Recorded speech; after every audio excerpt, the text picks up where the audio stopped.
Hola, hoy día vamos a ver el tema de investigaciones cuantitativas en docencia universitaria, tipos de diseño y algunos ejemplos. ¿Qué es el diseño de un estudio? Son los procedimientos, métodos y técnicas mediante los cuales los investigadores seleccionan los sujetos de estudio. Se recogen datos, se analizan e interpretan los resultados. Un diseño de estudio entonces viene a ser el mapa o la guía que nosotros tenemos para poder responder nuestras preguntas de investigación, cumplir nuestros objetivos y probar nuestras hipótesis. Es la manera en cómo entonces nosotros vamos a recoger los datos y vamos a llegar a la muestra para poder entonces obtener los resultados que esperamos y posteriormente poder no solo contrastarlos, sino generalizarlos hacia la población, para el caso de los estudios cuantitativos. Existen criterios de clasificación de tipos de estudios que nosotros reconocemos que son 4. El primero, la finalidad del estudio. En este caso se reconocen 2, el descriptivo y el analítico. Un estudio descriptivo consiste en que nosotros podamos presentar o determinar las características que presenta alguna población que vamos a observar a través de la muestra y donde nosotros simplemente vamos a describir ¿ya? Dichas características por medio de las estadísticas descriptivas que hemos visto en las clases anteriores. En cambio, un estudio analítico principalmente busca establecer relaciones o incluso algún tipo de causalidad para algunos tipos de diseño que podría, ¿cierto?, estar vinculado a algún tipo de problema o efecto ¿ya? Asociado a alguna exposición o alguna intervención X que se desarrolle. Estos estudios aplican o utilizan una estadística inferencial. En general, los estudios descriptivos no tienen características causales ni buscan establecer relaciones, solo describen características de ciertas variables asociadas obviamente a una muestra de personas o de objetos. En cambio, el analítico busca establecer cierta inferencia estadística, es decir, busca asociaciones o busca causalidad. ¿Ya? El otro tipo de estudio sería los estudios que se establecen por medio de una clasificación de secuencia temporal. Los estudios pueden ser transversales o longitudinales. ¿Qué quiere decir un diseño transversal? Que se mide solo una vez en el tiempo. Es como una fotografía instantánea del momento donde nosotros establecemos en un contexto, lugar X, o en varios lugares, pero en un periodo de tiempo y medimos una sola vez ya las características o la situación que se establece en una serie de personas o digamos, las características que puede presentar una población específica. En cambio, los estudios longitudinales son varias medidas repetidas en el tiempo, ¿ya? Es decir, yo a una población la sigo en el tiempo. Parto con una línea de base, ¿ya? Y posteriormente voy siguiéndola y midiendo las variables de interés que yo quiero establecer a futuro para poder identificar los problemas que estarían asociados a la exposición previa o a la situación que yo quiero observar en el transcurso del tiempo de esa muestra. Los longitudinales, en general, son estudios que pueden ser descriptivos, pero también pueden establecer causalidades, ¿ya?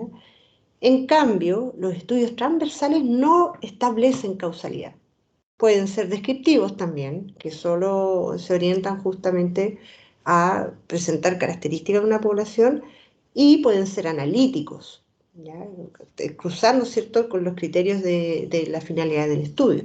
Es decir, un estudio transversal analítico puede establecer en un momento determinado del tiempo, es decir, en un momento X específico, no varias medidas a través del tiempo, puede establecer efectivamente una asociación entre dos variables o más.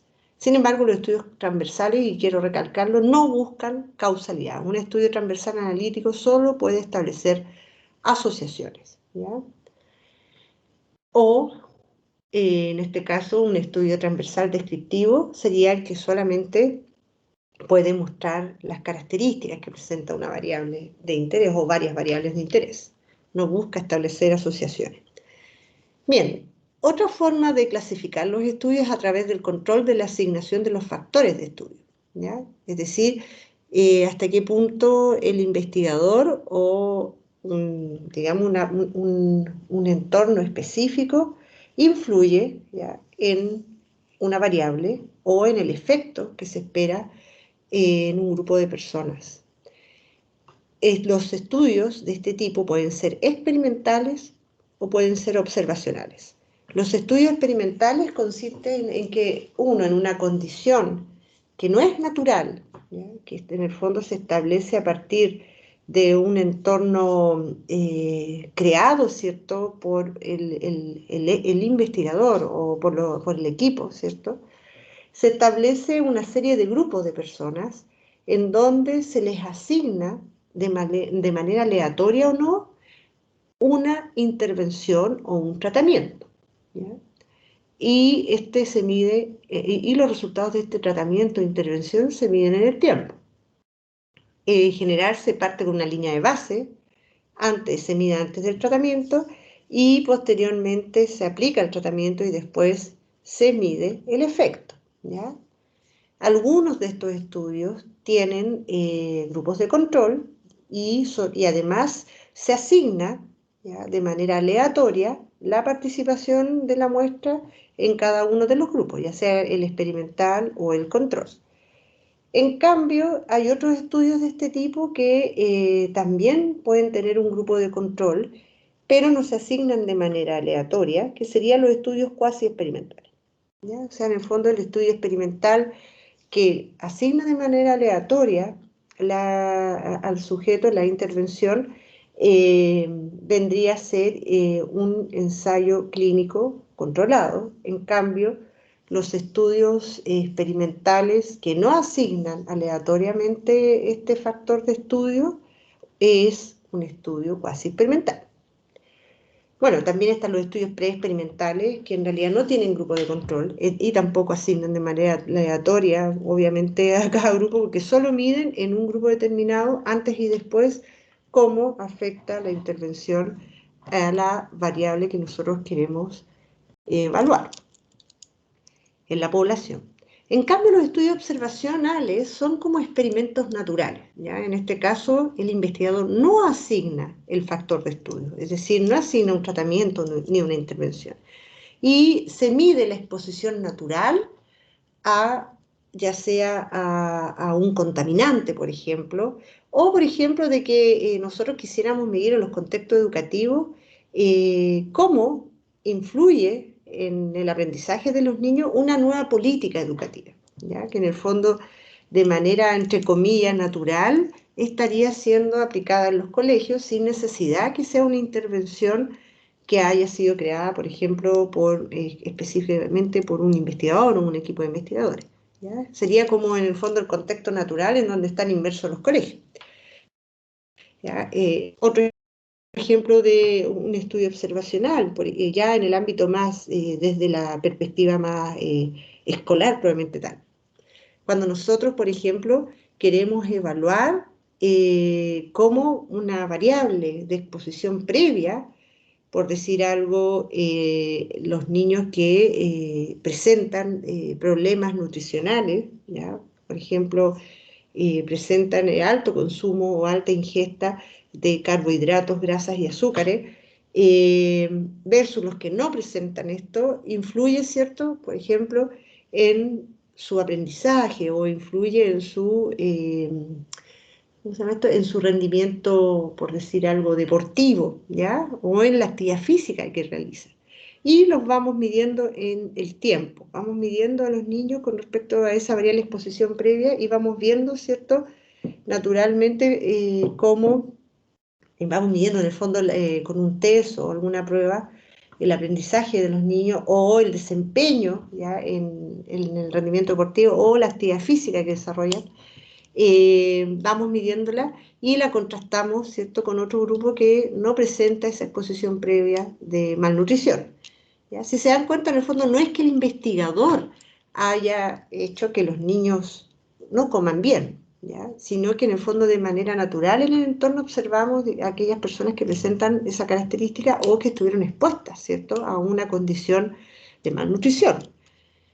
Y los vamos siguiendo en el tiempo. Y en cambio, el experimental, como les decía, yo asigno una variable de intervención, ¿ya?, que sería la variable independiente, y observo en el fondo los resultados de esa intervención, que vendría a ser la variable dependiente, que es la que no estaríamos controlando el investigador. Bueno, y finalmente el inicio del estudio en relación a la cronología de los hechos. Un estudio puede ser prospectivo o retrospectivo. Prospectivo es que comienza en un momento presente, donde tenemos a un grupo de personas expuestas o no expuestas a una condición, por ejemplo, o que están en el grupo de control y están en el grupo experimental, para un diseño experimental, y las seguimos en el tiempo, ¿cierto?, hacia adelante, es decir, hacia el futuro. Vamos midiendo, ¿cierto?, a la medida que pasa el tiempo hacia el futuro, los efectos de esa intervención o los efectos de esa exposición, y si se presenta a futuro algún problema, dificultad, o al contrario, alguna condición positiva que nosotros estamos esperando que desarrolle la persona. En cambio, el retrospectivo es al revés, ¿ya? Medimos al sujeto en el presente, pero vamos evaluando su historia pasada y hasta qué punto, ¿cierto?, identificamos ciertos elementos de exposición en ese sujeto en el pasado que podrían explicar su condición presente. ¿Ya? Los estudios retrospectivos no se aplican para los estudios experimentales, pero sí para los estudios observacionales. Bueno, acá esta figura explica todavía con mayor profundidad lo que estaba mencionando recién. Si el investigador controla la exposición o asigna el tratamiento, ¿ya?, nosotros entonces, si nos presentamos frente a esa condición, sí sería un estudio experimental. En cambio, si el investigador no controla la exposición o no asigna el tratamiento, ¿ya?, sería un estudio observacional, es decir, es una condición natural, ¿ya?, de exposición a alguna situación o a un contexto X que nosotros queremos evaluar cómo afecta al sujeto. Bueno, en este caso los diseños experimentales podrían ser de condición agregada o individual. Lo mismo en los estudios observacionales, pueden ser de condición individual o agregada, y en ese caso los de condición agregada se llaman estudios ecológicos. ¿Qué quiere decir esto? Cuando uno habla de condición agregada, quiere decir de que nosotros evaluamos a un grupo, no a un individuo específico, sino los resultados de un grupo de, podríamos decir, de personas donde no identificamos cada sujeto con una condición única. Ya, por ejemplo, agregado sería que nosotros midiéramos los resultados de la prueba CIMSE de distintos colegios. Contrastamos, ¿cierto?, por ejemplo, a nivel regional, de las bases de datos que existen del CIMSE, los resultados que existen de los distintos colegios de la región. Podemos dividirlos por provincias, por comunas, ya podemos identificar, ¿cierto?, otras variables que podrían estar vinculadas, por ejemplo, efectivamente la que mencionábamos recién, de manera agregada, los colegios que pertenecen a las comunas X, de la provincia de Talca, de la provincia de Curicó, perdón, de Linares, de Cauquenes, ¿ya? Pero no se identifica cada individuo con el resultado del CIMS, sino que se toma el colegio. Por eso sería agregado, ¿ya? Y eso, obviamente, los estudios ecológicos se fundamentan principalmente, o la manera en cómo recurren a la información es a través de las bases de datos. En cambio individual, nosotros identificamos un sujeto con sus resultados específicos, ¿ya? Bueno, en el caso de los estudios experimentales, los diseños agregados, son intervenciones comunitarias. En cambio, los estudios que tienen una condición individual son los experimentos, ¿ya?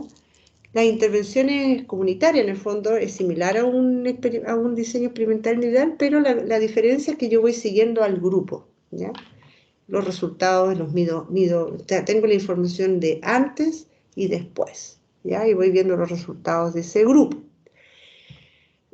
Tanto la intervención comunitaria como la condición experimental o el experimento tienen una asignación aleatoria. o no, ¿ya? Si la asignación es aleatoria para el caso de las intervenciones comunitarias, hablaríamos de una intervención comunitaria controlada. Si no es aleatoria, estaríamos hablando de un estudio cuasi experimental dentro del contexto de las intervenciones comunitarias. En cambio, en los diseños individuales, si hay una asignación aleatoria del tratamiento, de la intervención, sería un ensayo clínico controlado y si no, sería un diseño cuasi experimental. ¿En qué consisten los diseños cuasi experimentales? Como anteriormente les mencioné, los diseños cuasi experimentales son similares a las condiciones experimentales. Los investigadores tienen un tratamiento, se asigna, ¿cierto? Este tratamiento, se puede asignar este tratamiento a un grupo experimental y no se le asigna al grupo de control. Se hace una medición antes y después, pero la asignación al tratamiento de las personas, o sea, que cada sujeto, digamos, esté en el grupo con la intervención o no, no es aleatoria, ¿ya? Lamentablemente eso ocurre cuando no tenemos posibilidad de hacerlo, ¿ya? Por ejemplo, en un colegio, cuando nosotros, ¿cierto?, queremos medir una situación o una condición, no podemos escoger al azar a los sujetos de ese colegio y, por ejemplo, tenemos 2 cursos, ¿ya? Por decir algo, si queremos medir eh, el efecto de una intervención o preparación para rendir la prueba, por ejemplo, transición universitaria, en un curso cuarto medio que reciben un tipo de estrategia de intervención, probablemente tal, versus otros que no la van a recibir y van a estar, por ejemplo, con los métodos comunes y corrientes que se utilizan para poder prepararse a esa prueba, y los medimos antes y después, pero claro, tenemos solamente esos grupos, esos 2 grupos, y los asignamos por condiciones, ¿cierto?, que no podemos controlar, los asignamos de manera directa a aquellos alumnos que sí van a estar en la intervención versus otros que no, ¿ya? En cambio, el ensayo clínico controlado también se mide un antes y un después. Hay un grupo de control y un grupo experimental o más, y estos los asignamos aleatoriamente y de manera ciega. Nosotros no podríamos no saber quién es el sujeto de control y o sea, qué sujeto no recibe la intervención, es decir, está en el grupo control, y qué sujeto sí recibe la intervención, es decir, recibe en este caso el tratamiento y es parte del, digamos, del grupo experimental. Y obviamente va a dar, por supuesto, mayor fuerza a la relación causal que se puede establecer de que el tratamiento tiene un efecto, ¿ya? Hay estudios también en esta condición que son preexperimentales, y esos estudios preexperimentales no tienen grupo de control, solamente se asigna la intervención y se mide antes y después, ¿ya? Bueno, las mismas características son para las intervenciones comunitarias controladas, que son aleatorias, y los cuasi experimentales, que en este caso es muy similar a los otros que les mencionaba, no tienen esa asignación aleatoria de la intervención. Por otro lado, con respecto, volviendo a los estudios observacionales, que no hay un control de la exposición o del tratamiento, yo les comentaba que justamente están los estudios individuales y agregados ecológicos, y existe una dirección, ¿ya? ¿Y cómo se da esta dirección del estudio? Cuando la dirección, eso es importante, los estudios experimentales siempre son prospectivos, ¿ya? Siempre en el fondo van en un momento presente, decía, hay una línea base y se mide hacia adelante. Digamos, se aplica una intervención, por ejemplo, y se mide el efecto, puede ser en varias mediciones o en una sola. Va a depender del objetivo que queramos y de la hipótesis que queramos probar. Bueno, el estudio cohorte, en este caso, puede tener una dirección lógica, ¿verdad? Es decir, hay una medición del presente hacia adelante, y los cohortes, ¿cierto?, prospectivos y las series de tiempo vendrían a ser ejemplos, ¿ya? El de cohorte, ¿cierto?, como les decía, es cuando yo mido un sujeto o varios sujetos en el tiempo, tomo una línea base y voy midiéndolo hacia adelante, hacia el futuro varias veces. En cambio, un estudio de series de tiempo se refiere, por ejemplo, a la condición, podríamos decir, ambiental que se presenta en la comuna de Talca en distintos días del año, ¿ya? Yo no tengo individuos expuestos, sino que tengo un grupo, en este caso podría ser sectores de la comuna de Talca, son varios sectores, ¿verdad? Grupos de sectores que voy siguiéndolo en el año de cómo se presenta la condición ambiental. Ya, eso serían series de tiempo.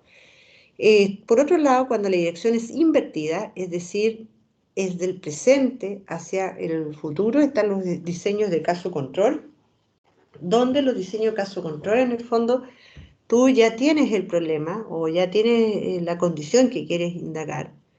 ¿Ya? No, en cambio, los cortes indagamos en personas que no tienen la condición, que no, o sea, supuestamente no presentan nada, solo existe exposición o existe exposición y no exposición, ¿ya? Y medimos en el tiempo para ver cuándo aparece el problema o la dificultad o la enfermedad, en el caso del área de la salud. En cambio, en los casos control, no, la persona ya presenta la condición, la dificultad, el problema, el trastorno o enfermedad y los medimos hacia atrás, es decir, buscamos si existe una exposición o algo que explique esa situación y se llaman caso control porque tenemos personas que presentan esa condición o esa dificultad versus otro grupo de personas que no la presentan pero que son parecidos, ¿ya? Parecidos con respecto, por ejemplo, a dónde viven o de la condición socioeconómica que tienen, entre otras variables. Bueno, y finalmente los que no tienen dirección, porque son estudios que se miden en el momento, como mencionábamos recién, estarían los estudios transversales y los de comparación espacial, ya que también son agregados, porque, por ejemplo, miden la composición o comparan espacialmente, por ejemplo, esto mismo de la contaminación que decía en sectores, podemos verlo a través de mapas de riesgo, ¿ya? Donde podemos ver qué zonas, digamos, son, por ejemplo, las que estarían más afectadas de la contaminación en un momento X del año. Por ejemplo, junio, ya miro ahí. ¿Qué zonas de Talca o qué zonas de la provincia están más afectadas a la contaminación? ¿Ya? Esos son algunos ejemplos, entonces, y también algunas de las características de los diseños según se asigne o no la exposición.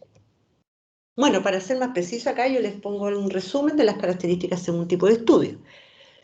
Los tipos de estudios o diseños transversales, descriptivos o los de prevalencia, ya que son similares, el objetivo de estos estudios es descriptivo, la orientación que tienen es transversal, es decir, de un momento en el tiempo, ¿ya? Por ende no aplica medir, no tienen, digamos, la variable tiempo asignada, no hay mediciones repetidas. Tampoco hay intervención, no hay una asignación de intervención y no hay un grupo de control. Los diseños transversales analíticos, en cambio, son estudios analíticos, es decir, no solo describen las variables, sino que buscan asociaciones entre variables, son transversales, no se miden, o sea, no se mide en el tiempo la presencia del problema, la dificultad o efectos, ¿ya? Y tiene una intervención que no, o sea, no tiene intervención, sino que es un tipo de diseño observacional y no hay asignación de la intervención, por lo tanto, en este caso, y en los grupos de control para los diseños de transversales analíticos, más que grupo de control serían las personas que no están expuestas a una condición versus las que están expuestas, porque el transversal analítico busca contrastar los riesgos, ¿verdad?, que existen entre un grupo de personas que estuvo expuesto a una condición versus los que no, ¿ya? Pero ojo que aquí no hay intervenciones ni tratamientos ni experimentos, son estudios observacionales y no buscan causalidad, solo asociaciones. Los estudios, en cambio, de caso y control son estudios analíticos longitudinales, pero en la medida de tiempo son retrospectivos, van del presente hacia atrás. Son también observacionales, no se asigna por lo tanto asignación, y el grupo de control son las personas sanas que no presentan un problema de salud o una condición o dificultad. Los grupos de cohorte son analíticos, longitudinales, pueden ser prospectivos, retrospectivos, son observacionales, no se asigna la intervención y el grupo de control vendrían a ser las personas no expuestas a un problema o condición externa o un factor de riesgo. Los estudios preexperimentales son estudios analíticos, longitudinales, prospectivos, la intervención es experimental, se asigna la intervención el investigador y no poseen grupo control. ¿Se acuerdan? Es decir, que se mide, por ejemplo, el antes y después, pero solamente en un grupo que recibe la intervención, ¿ya? No existe grupo control para comparar. En cambio, los estudios cuasi experimentales son analíticos, longitudinales, prospectivo, tienen una intervención cierta experimental, el investigador asigna la intervención y tienen un grupo de control. Recordar que, claro, yo en la descripción anterior les mencioné los el pre-experimental como un tipo de diseño cuasi experimental, pero en realidad se refiere a, podríamos decir, a un piloto. Los pre-experimentales no son usados para probar hipótesis, tienen un riesgo, ¿ya? Simplemente nos sirven como para probar, por ejemplo, cuando no hay mucha evidencia de alguna intervención que queramos probar, se aplican, ¿cierto?, con un grupo de sujetos para pilotear y para posteriormente desarrollar, por ejemplo, un estudio cuasi experimental probablemente tal o un ensayo clínico controlado, ¿ya? Solo es para explorar la efectividad de un tratamiento. Bueno, y antes de, ¿cómo se llama?, de la efectividad de un tratamiento, antes de invertir todo lo que implica hacer un diseño experimental, que tiene costo, tiempo, ¿ya? Y la posibilidad de contar también con la muestra. Los ensayos clínicos controlados tienen un objetivo analítico, son longitudinales, prospectivos, experimental, por ende, y la asignación, en cambio, no la maneja el investigador, sino que es aleatoria, ¿no? Y hay un grupo de control. Bueno, con respecto a esto, también es importante tener claro cuál es la prueba estadística, ¿ya? Según los objetivos del estudio y la escala de medición de las variables. Cuando en nuestro estudio nosotros queremos comparar, por ejemplo, dos promedios o medianas, ¿ya? En el caso recuerden que cuando contrastamos promedio aplicamos las t-de-Stude, en cambio en las medianas aplicamos las pruebas no paramétricas, ¿ya? Las paramétricas las aplicamos para comparar promedios. En este caso, con respecto a las variables de distribución, serían continuas, de intervalo razón o distribución normal a la vez, o sea, continua y de distribución normal, y el tipo de muestra serían muestras relacionadas y muestras independientes, y en este caso la prueba recomendada acá, la más común, como vimos anteriormente, es la t-de-Stude. ¿Ya? Eso para comparar dos promedios. Aquí me faltó poner para comparar medianas, ¿ya? Aquí entonces podrían ser categorías ordinales o continuas sin distribución normal. Se aplican tanto para tipo de muestra como muestras relacionadas o independientes. Y en este caso la prueba recomendada para muestras relacionadas es la Wilcoxon y para las muestras independientes la Human-Winding. Recuerden que la t-de-Stude puede aplicarse tanto una t-de-Stude para muestras relacionadas y existe otra que se llama t-de-Stude para muestras independientes. Cuando queremos comparar tres grupos o más, nosotros aplicamos entonces en este caso para lo que tiene que ver con las medias.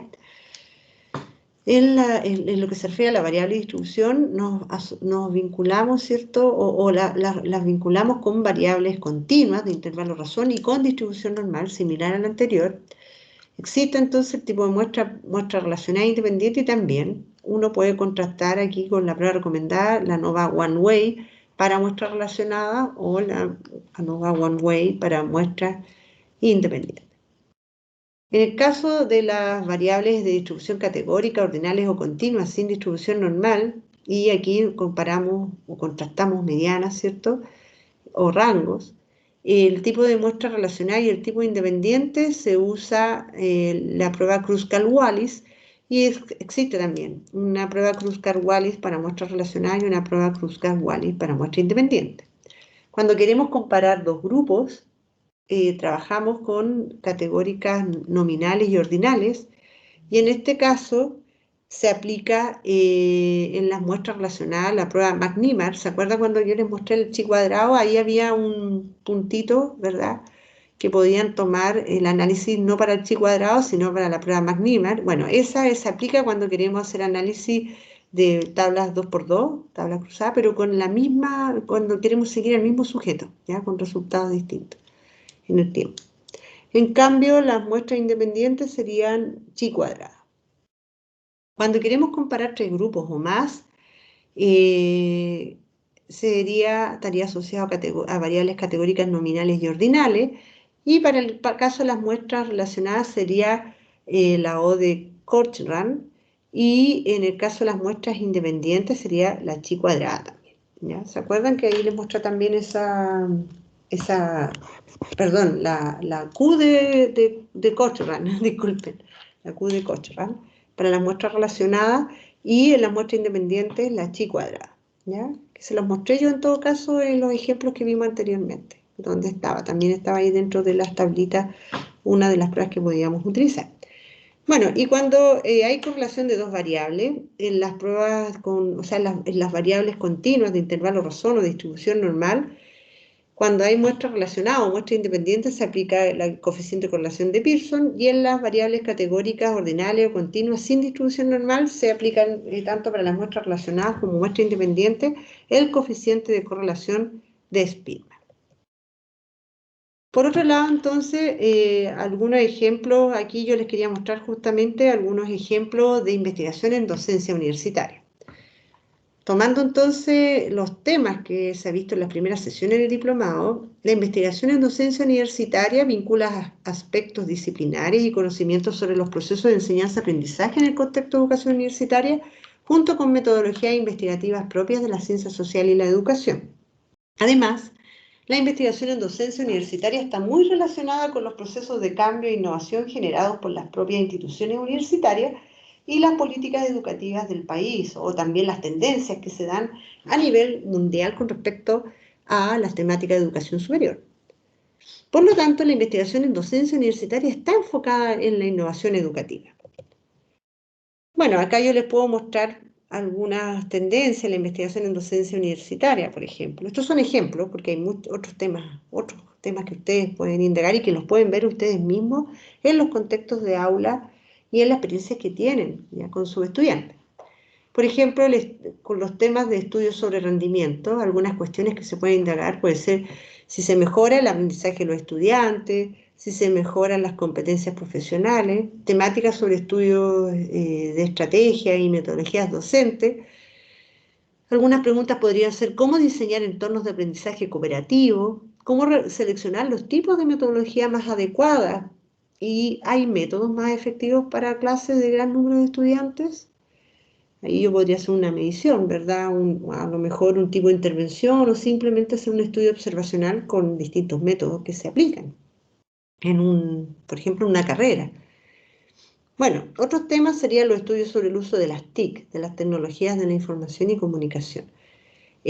¿Cuáles son los efectos del uso de medios tecnológicos en la enseñanza-aprendizaje? ¿Cuáles son los efectos de la semipresencialidad o de la virtualidad? ¿Qué herramientas tecnológicas son más adecuadas para el aprendizaje cooperativo? Ahí, por ejemplo, se puede hacer cuando uno habla de los efectos, efectivamente con esas preguntas de intervención estaríamos hablando de un estudio longitudinal o de un diseño experimental, ya sea que entonces el investigador propone una intervención o simplemente medimos las condiciones naturales que se dan en contextos, por ejemplo, donde se están trabajando estrategias de enseñanza o clases o contexto de aula virtual, perdón, versus aquellos que trabajan en contextos de aula presencial, ¿ya? Eso sería más observacional. En cambio, si yo hago una intervención en un grupo de estudiantes a quienes les aplico la misma materia o la misma asignatura de manera virtual y otro grupo lo divido, ¿cierto? Y les aplico la asignatura de manera presencial y después, midiendo un antes y un después, algún tema de aprendizaje que yo quiero evaluar, y después contrasto los resultados, los comparo y veo los efectos, en este caso de esas intervenciones, ¿verdad? Y podría, digamos, proponer alguna estrategia en el contexto de la enseñanza-educación superior. Bueno, otros temas son los estudios sobre el perfil de los estudiantes. ¿Qué tipos de aprendizaje utilizados por los estudiantes actuales? ¿Cómo aprenden los estudiantes de nuevo ingreso? ¿Cómo determinar los estilos de aprendizaje adultos? Otros estudios también tienen que ver con los sistemas de evaluación de los aprendizajes. ¿Qué forma alternativa de evaluación puedo usar?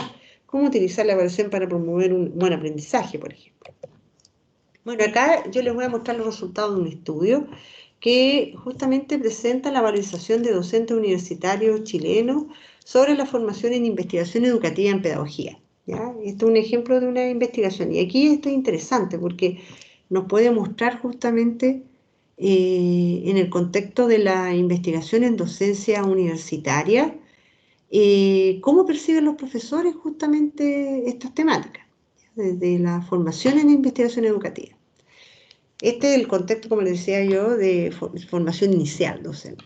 Entonces, por ejemplo, los profesores perciben con respecto al rol de las instituciones que esto estaría asociado con la importancia de que las instituciones instalen una cultura de formación en investigación, importancia de cambiar la visión de la investigación como una asignatura descontextualizada, valoración positiva de los cambios en temas de investigación que ha impulsado la institución, importancia de que la universidad financie investigación en educación, la importancia también de establecer un diálogo entre la investigación educativa y de la especialidad, la importancia de controlar de manera estable a buenos investigadores a nivel institucional y la importancia de mirar los modelos internacionales sobre formación basada en investigación y aprender de ello. ¿Ya? O sea, en el fondo, hoy en día, efectivamente, las instituciones deben, ¿ya?, velar por estas condiciones para poder fortalecer justamente lo que es el desarrollo y la formación de la investigación en el contexto del aula. ¿Ya? Esto, ¿cierto?, se deriva no solo al contexto del aula universitaria, sino también se puede derivar a la formación docente de profesores que a futuro van a intervenir, ¿cierto?, en contextos escolares también. ¿Ya? Pero en el fondo esto iba enfocado principalmente a la visión que tienen los profesores con respecto a investigar sobre estas temáticas. ¿Ya? Y esto es muy interesante, en el fondo, si se dan cuenta, las instituciones deben velar, ¿cierto?, y deben promover lo que es la investigación sobre cómo aprenden los estudiantes, qué estrategias tienen, qué tipo de estilos de aprendizaje pues, presentan, qué métodos de evaluación son más efectivos, qué forma, ¿ya?, o estrategia de enseñanza es más eficiente, el uso de herramientas o tecnologías también, etc. El rol de la institución es importante y obviamente que la institución debe velar por financiar también la manera de buscar financiamiento para poder medir estas condiciones. Otro elemento también importante destacar es el rol de los académicos frente a la investigación en educación superior o en docencia universitaria, específicamente también en formación inicial docente. Y esto estaría, en el fondo, ¿qué se esperaría con respecto a los académicos? La importancia de que la universidad capacite y actualice sus docentes en investigación educativa. ¿Ya? Ese es un tema que es relevante, es decir, de todas las disciplinas, no solo de pedagogía. Acá nosotros necesitamos tener justamente profesores o docentes que puedan aplicar estrategias, diseños, ¿verdad?, y que puedan evaluar sus diseños y estrategias, ¿cierto? Y al mismo tiempo que puedan también proponer nuevas ideas o métodos de intervención o de enseñanza y probarlos si son efectivos o no en el contexto donde se desempeñan. También la importancia de la experiencia en investigación de los profesores universitarios también es relevante y es clave poder potenciar eso en todos los docentes de la institución. La importancia también de que un profesor universitario sea un ejemplo como investigador para sus estudiantes, y eso es clave. O sea, en el fondo nosotros no solo transmitimos conocimiento que ya está probado o que ya está en los libros o en otras investigaciones, sino que debemos mostrar a los estudiantes que siempre tenemos que tener preguntas, interrogantes, siempre tenemos que buscar la manera de cómo podemos mejorar ciertas estrategias, de cómo podemos generar innovación, ¿ya?, en lo que estamos haciendo, de que tenga un real impacto, ¿ya?, nuestra manera de intervenir o de generar algún tipo de metodología que ya estaba previamente a lo mejor establecida y nosotros le hacemos un cambio, debemos probarla, no llegar y hacerla nomás y eso nos quedamos para siempre. O sea, si yo puedo cambiar la forma que enseño una asignatura, siempre debo probar antes, ¿ya?, antes o sea, medir antes, ¿ya?, el aprendizaje de mi estudiante, probar esa nueva forma y después evaluar qué ocurre, ¿cierto? Entonces, eso es mostrar a los estudiantes también cómo el profesor también se maneja en lo que es en el diseño de investigación y lo que enseña, ¿verdad?, también él lo aplica. Bueno, otro elemento es la importancia de que los estudiantes y académicos sean productores de investigación, ¿ya? O sea, en el fondo de que justamente esta estrategia innovadora, estas formas de crear nuevas evaluaciones o nuevos métodos, no solo queden en el contexto del aula, sino que se difundan, ojalá sean futuros proyectos de investigación y posteriormente quede ese conocimiento a disposición de otros docentes y de otras instituciones que podrían a lo mejor mejorar, replicar o en este caso posteriormente poder levantar ciertas estrategias o políticas, quién sabe, ¿verdad? Que permitan entonces ser esto generalizado en otros contextos o probado en otros contextos. También la importancia de que el profesor motive al estudiante para implicarse con la investigación, ¿ya? Por eso es importante formarse en esto, en investigación en docencia universitaria. Bueno, otro elemento son los beneficios de la formación en investigación. Actitud de curiosidad y cuestionamiento de la realidad, investigar en el aula favorece la mejora de la práctica, importancia de la formación en la investigación para una toma de decisiones desde la evidencia científica, la investigación también como herramienta de actualización de conocimiento, la investigación como herramienta para analizar con rigurosidad la información recibida y la investigación, ¿cierto?, como una herramienta que facilita la transformación de la realidad educativa. Y finalmente, la situación actual de la investigación en docencia universitaria, necesitamos, ¿cierto?, contar con pedagogía de calidad, con formación e investigación básica. O sea, en este momento hay una formación de investigación muy básica y precaria, perdón. Es decir, necesitamos potenciar eso para que la investigación que actualmente se desarrolla en los contextos educativos o de educación superior sean, digamos, mucho más, podríamos decir, más rigurosos y a la vez con componentes de diseño mucho más fuertes que permitan a los resultados tomar decisiones e innovar. Y hay poca valoración de la investigación en la formación del profesorado. Ya, eso es cierto. O sea, además que esto está recién implementándose en realidad. Si bien es una temática que está de antes, observamos, ¿cierto?, que está recién como dándosele el peso y de hecho por eso también algunas entidades gubernamentales como la Comisión Nacional de Acreditación lo está exigiendo dentro de las instituciones de educación superior. Bueno, en general hay investigaciones predictivas y basadas en el diseño y en ese sentido entonces se debe tomar decisiones con respecto a las características que nosotros vamos a derivar con respecto a nuestra investigación. Una investigación predictiva está basada en hipótesis sobre observaciones y teoría existente, se basa en experimentos diseñados para comprobar una hipótesis, revisión de la teoría basada en los resultados y la aplicación de la teoría, ¿ya? Entonces eso viene a ser, a la vez cuando nosotros revisamos los resultados con la teoría, podemos generar nuevas hipótesis, ¿ya? Eso vendría a ser entonces una mirada más predictiva y que viene desde los modelos de intervención.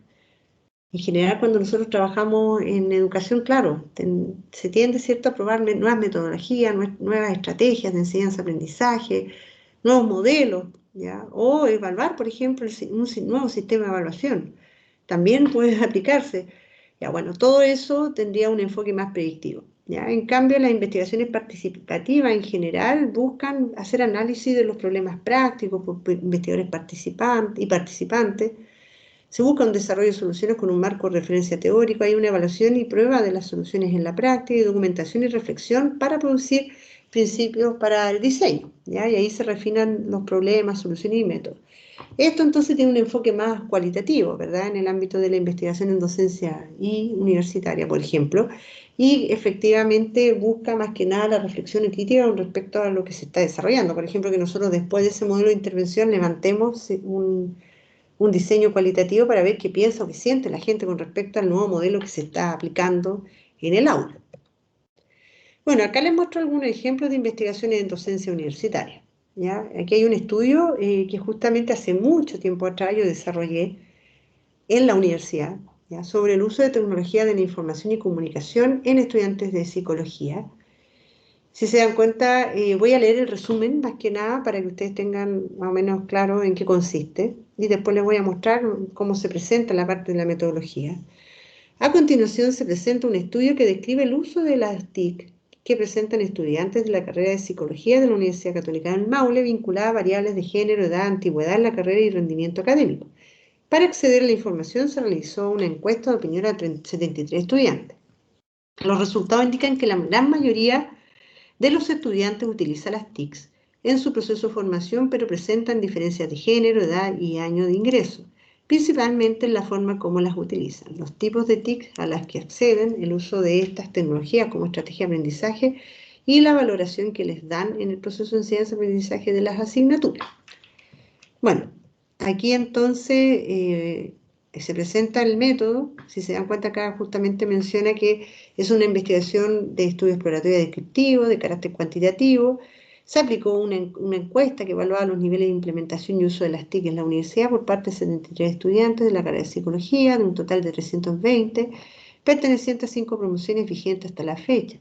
La característica común era que el total de los estudiantes actualmente cursaban una asignatura donde se implementaba el uso de TIC, las cuales consistían en el uso de plataforma colaborativa, que consiste en una página web de la universidad donde se pueden crear cursos respectivos en cada cátedra, debidamente inscrita, donde los profesores suben las clases, crean controles, solicitan tareas y trabajos para los estudiantes. Bueno, y ahí se hace una serie de descripción de la plataforma. Y se presenta en esa tabla que está ahí la edad de los estudiantes, ¿verdad? Hay toda una descripción de la muestra y finalmente de la encuesta y también posteriormente del análisis que se hizo, y si se dan cuenta solo se trabajó con estadísticos descriptivos, frecuencia y tablas de contingencia a través del uso del programa de análisis de datos SPSS, versión en ese tiempo 12.0. Bueno, efectivamente, si ustedes se dan cuenta, esto sería un estudio de tipo descriptivo y por ende se utilizaron estadísticas descriptivas. ¿Qué estadísticas se usaron? Como recién mencionaba, se usaron, por ejemplo, y lo vamos a ver aquí, se usaron frecuencias, ¿ya? Es decir, se midió la cantidad, ¿verdad?, de personas que, por ejemplo, utilizaban las tecnologías de información. Aquí también se aplicó, o sea, se evaluó la diferencia entre hombres y mujeres, pero ojo, solo como era un estudio descriptivo, aquí no medimos las diferencias, si las testas diferencial eran estadísticamente significativas o no, ¿ya? ¿Por qué? O sea, perdón, sí se evaluó si las estadísticas eran significativas o no. Sí, disculpen, pero se evaluó como diseño descriptivo solo a un nivel de tabla de contingencia, ¿ya? En este caso se aplicaron las pruebas chi cuadrado, ¿ya? Bueno, ahí se muestran algunas otras de las variables, o sea, algunas gráficas, ¿verdad?, que muestran este diseño descriptivo. Y ahí pueden observar ustedes también otras ¿cómo se llama?, de las características de cómo se presentan estos datos. Solo frecuencia, porcentajes y tablas de contingencia si corresponde, ¿ya? Que se vio en la versión anterior donde no se observaban diferencias entre hombres y mujeres. Ya, pero es un estudio muy exploratorio, es muy simple y solo busca mostrar, digamos, el uso con respecto a esta plataforma en este grupo, y que para futuro, para el docente en este caso, le va a permitir saber hasta qué punto los estudiantes tienen acceso a esta tecnología, ¿ya? Y tienen digamos, alguna disposición para utilizarla, y así el docente puede tomar decisiones de cómo puede mejorar dentro de su asignatura el desarrollo de otras estrategias para poder, por ejemplo, trabajar algunas temáticas que a lo mejor no están siendo abordadas dentro de la plataforma y sería interesante con los estudiantes, ¿ya? Bueno, ahí están las conclusiones que ustedes pueden, digamos, desarrollar, revisar más adelante con respecto al estudio. Por ejemplo, este es otra investigación que yo tomé de un libro que les voy a dejar en la plataforma también, sobre la aplicación de la herramienta Edpuzzle en entornos de aprendizaje individuales dentro del aula. Leyendo el resumen, ya esto es de unos investigadores españoles. La herramienta Edpuzzle es una de las más utilizadas en la metodología de la clase invertida, ya que permite que los docentes generen estructuras de aprendizaje dirigido en formato audiovisual para el alumnado en entornos no docentes. Sin embargo, el éxito de esta metodología puede estar debida a que el aprendizaje sea individual y autodirigido con independencia del lugar en el que se dé. En este artículo se propone una estructura alternativa que permite recrear el ambiente individual y autodirigido dentro de la clase en lugar de asignarlo a casa. Se realizó un experimento en 3 grupos homogéneos de estudiantes de una misma asignatura, distribuidos en clase invertida, clase magistral y grupo convisionado del video, el puzzle, en clase. 23, 23, 22 alumnos respectivamente. Los resultados de aplicar ANOVA de un factor con análisis post-hot Bonferroni sobre las notas medias de los 3 grupos demuestran que existen diferencias significativas entre la clase magistral y cualquiera de los 2 métodos basados en visionado de videos, mientras que no existen tales diferencias cuando se comparan la clase invertida y el grupo con visionado en clase. ¿Ya? Entonces, si se dan cuenta, ahí entre unos valores P, para ver si se observa la diferencia significativa aquí arriba, ¿cierto? Con los videos se observó, ¿cierto? Un valor P menor a 0.05, entonces es decir, es estadísticamente significativa, versus acá, para aquellos que no existen tal diferencia cuando se compara la clase invertida al grupo convisionado en clase, que es un valor P 0.253, es decir, está por sobre el valor mínimo de P 0.05. Los resultados sugieren que el éxito de la clase invertida puede estar debido al papel de la instrucción directa con soporte audiovisual mediante videos dedicados en lugar de la deslocalización de la tal instrucción. Bueno, acá justamente se habla del método que se desarrolló y que son 3 grupos, ¿ya?, de estudiantes, y por lo tanto los resultados se contrastaron con una ANOVA, ¿verdad?, de un factor.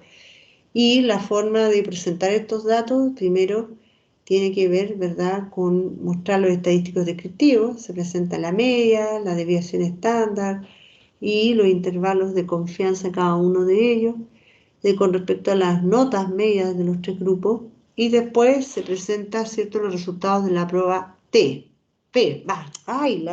la prueba NOVA, disculpen, la prueba NOVA entre grupos, ¿ya? El flipped, mixto y tradicional, esos son los 3 grupos. ¿Ya? Este estudio es más cortito y obviamente más sintético para mostrar este tipo de ejemplos. Bien. Bueno, yo los invito a revisar estos ejemplos que les estaba presentando ahora para que, si se dan cuenta, eso es importante. Esto es un estudio de análisis bivariado, ¿verdad? Estadístico diferencial bivariado. Lógicamente que asumimos que se aplicó esta prueba porque se presentan de manera de distribución normal los datos, y acá en cambio en el otro ejemplo que les presenté es un estudio estadístico descriptivo, que si bien en la variable género se aplicó, ¿cierto?, se evaluó solo aquí específicamente si hay diferencia con respecto al sexo y al rendimiento académico.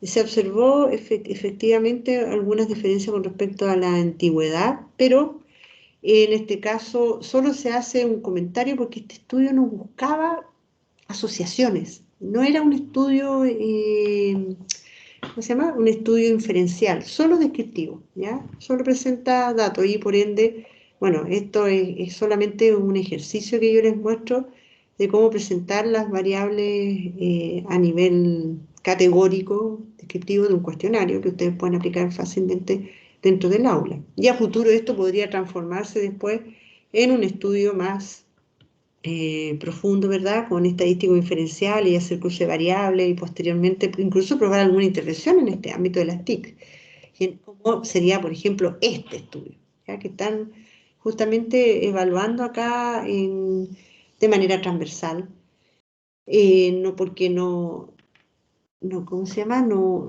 me parece que, no, perdón, de manera experimental, disculpen, de manera experimental la aplicación de la herramienta Spoonle en 3 grupos, ¿ya? En uno que no se le aplica y en otro que se le aplica esta herramienta y otro grupo que no se le aplica otro tipo de instrumento. Y se evalúa que sería el flipped mixto, y el tradicional es el que no se le aplica nada, ¿ya? O sea, se le aplica el que ya existe.